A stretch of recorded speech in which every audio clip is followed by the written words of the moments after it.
કારણ કે 33 કરોડ દેવી દેવતા હિન્દુ ધર્મની અંદર બતાવેલા છે, પણ કોઈ દેવી દેવતાને તમે મેં નિહાળા કરતા જોયા પ્રભુ આ બધા દેવતાઓ કેવા બતાવ્યા? પરોક્ષ.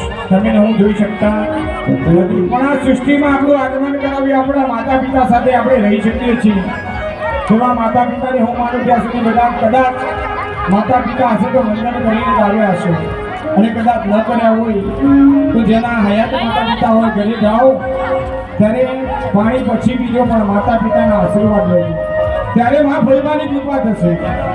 કારણ કે કહ્યું ને કે જેની પર માતા પિતાની છાયા ના હોય, એની કૃપા ના હોય, એના આશીર્વાદ ના હોય ને એના કોઈ મનોરથો પૂર્ણ થતા પ્રભુ એટલે જેના હયાત માતા પિતા હો તો ઘરે જાઓ તો એમના આશીર્વાદ લેજો, વડીલોના આશીર્વાદ લેજો, ત્યારે આપણો યજ્ઞ સફળ થશે. તેવા આપણા માતા પિતાના ઘરમાં મંદિર માતૃપિતો